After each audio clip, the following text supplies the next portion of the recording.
अहिल्यानगर महानगरपालिकेमध्ये मोकाट कुत्र्यांचा सुळसुळाट मोठ्या प्रमाणात वाढला असून येत्या 8 दिवसात या भटक्या कुत्र्यांचा बंदोबस्त न केल्यास आम्ही सर्व कुत्रे एकत्रित करून महापालिकेच्या आवारामध्ये आणून सोडू असा इशारा माजी नगरसेवक मनोज कोतकर यांनी मनपा आयुक्त यशवंत डांगे यांना दिलाय।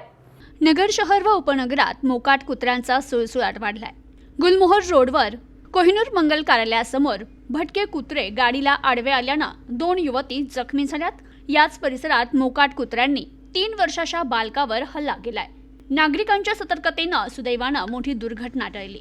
केडगाव सोनेवाडी रोड परिसरातील 6 नागरिकांना कुत्र्यांनी चावा घेतलाय।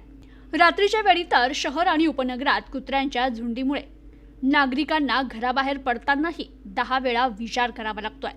शहरात मोकाट कुत्र्यांनी मोठा उच्छाद मांडलाय। अशावेळी मनपा प्रशासन विशेषतः मनपा आयुक्त यशवंत डांगे हे फक्त पाणीपट्टी दरवाढ तसेच इतर कामात व्यस्त आहे। नागरिकांकडून कर जरूर घ्या, पण त्यांना मुक्त वातावरणात राहण्याकरिता अनुकूल परिस्थिती निर्माण केली पाहिजे।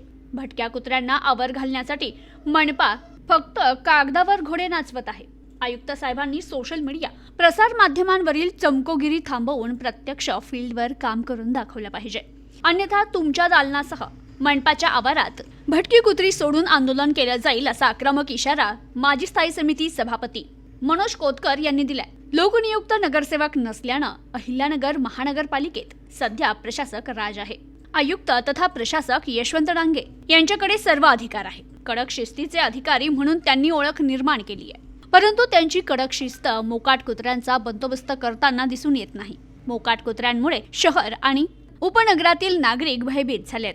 रात्रीच्या वेळी बाहेर गावाहून येताना नगरकरांना चोर, दरोडेखोर यांपेक्षा कुत्र्यांची जास्त भीती वाटते। आयुक्त साहेब अनेक वेळा रस्त्यावर उतरून कामे मार्गी लावतात, त्याची योग्य प्रसिद्धी होईल अशी व्यवस्थाही केली जाते। आयुक्तांनी एकदा कोणताही लवाजमा न घेता शहर किंवा उपनगरात एकट्यानं रस्त्यावर फिरून दाखवावं, म्हणजे त्यांना मोकाट कुत्र्यांची दहशत दिसून येईल। मोकाट कुत्र्यांचा बंदोबस्त करण्यासाठी मनपानं कोणालाही काम द्यावं, तुमच्या पातळीवर निविदा प्रक्रिया राबवा, परंतु हा उपद्रव बंद करावा। पाणीपट्टी दरवाढ करण्यासाठी तुम्ही खूप तत्परता दाखवली, तशीच तत्परता नगरकरांना चांगल्या सुविधा देण्यासाठी दाखवली तर तुमचं कौतुकच होईल। येत्या 8 दिवसात भटक्या कुत्र्यांचा बंदोबस्त न केल्यास आम्ही ती कुत्री पकडून आणून महापालिकेच्या आवारात सोडून देऊ असा इशारा मनोज कोतकर यांनी दिलाय। Bureau report, news today 24, Ahilyanagar.